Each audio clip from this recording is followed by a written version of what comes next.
numbers do you start to get, not like concerned, but at what point do you need to start to make changes and think about what you're doing with feeding and such in the bodies? Typically, if they're in the 4 to 6, depending on your discipline, you're okay with it.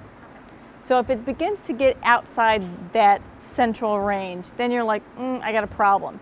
What should be the first thing you do when you have a problem, either direction, low or high? You talk to your vet. You begin a conversation with your veterinarian and you say, my horse, and this is why you keep a journal and you body condition score regularly and you weigh tape regularly so that you notice trends. So in what season would a horse be more prone to lose weight? Winter. And then of course I have a horse who loses weight in the summer because he's like, there is a fly on the property. And so he just stomped and ran all the time. So from May, June, July, August, September, he was just never still and he would drop weight. And I would call him a hard keeper. What would I do then to bring his weight back up? What are some options I had?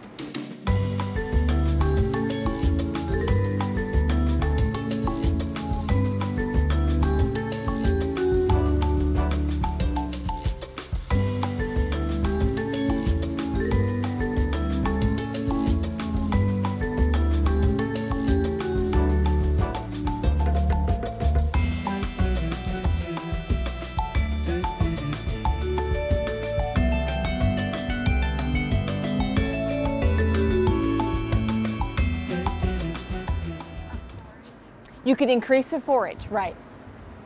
Or you could give it to them in a small whole hay net. The really cool thing about small whole hay nets is that whether you're a hard keeper or an easy keeper, so whether you're trying to gain weight or lose weight, the small wholeness regulates the intake of food so that you establish normal, whichever direction you need to go. I read that in a paper and I thought that's really cool. It does make sense because you're eliminating those peaks and valleys, right? Because you just have this more stable intake of, there's always food coming and there's not a peak of sugar and insulin. You get rid of all that with the feeding them in small amounts frequently, like more like Mother Nature intended. It's more like grazing, right? What are some other options for the hard keeper? Oats?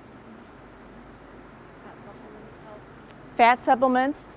Did you say that? Okay. What were you saying? Same. Beet pulp. I like the hay cubes, the hay pellets, the hay stretcher. Feeding them more often. So if they're on a lunch and dinner, you could breakfast and dinner. You could feed breakfast, lunch, dinner. You could feed breakfast, lunch, dinner, midnight snack. You could make sure that some other horse isn't eating his food, or that he's not too nervous to eat his own food or something. You know, watch him eat and look and see, is there a reason that my horse is not getting his fair share? So that's the hard keeper. Let's switch gears now and say that your horse is a 6, 6.5, 7. You're beginning to get nervous, right? Because now you're outside that range. You talk to your vet. What are some nutritional options you have for the easy keeper?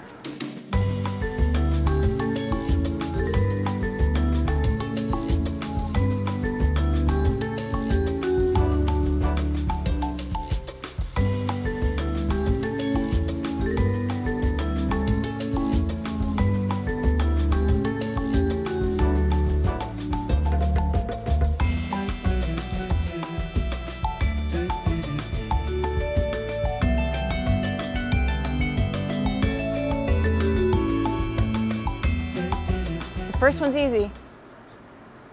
Well, yeah, if the horse isn't already on a ration bouncer, if the horse isn't already off grain, it needs to come off grain.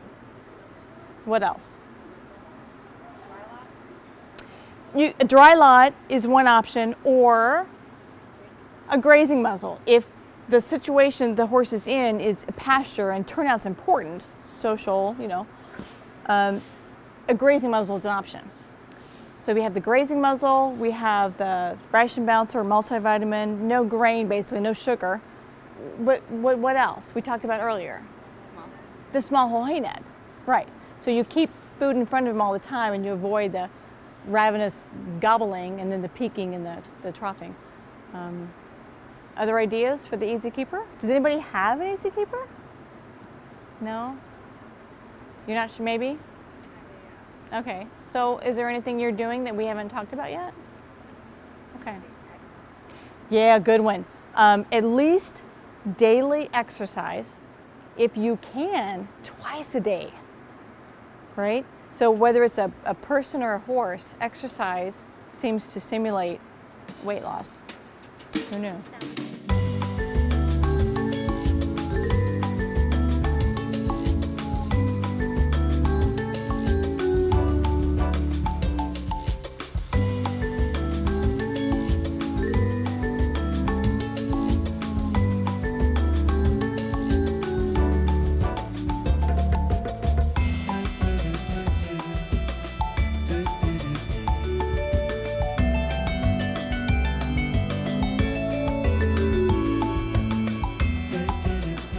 I know. And it doesn't have to be fancy. It can be just hand walking. So you can ride them once and then the next time, and it can be the barn doing it for you, just hand walking, 10, 20, 30 minutes. Turnout for the Easy Keeper, part of the reason they're an Easy Keeper is you turn them out and what do? Yeah, they don't move a lot unless you help them, encourage them to move. So, the Hard Keeper, you turn them out and what do? Woo! Right, yeah, so. A lot of it, it's all metabolism, but a lot of it is the mental energy, right?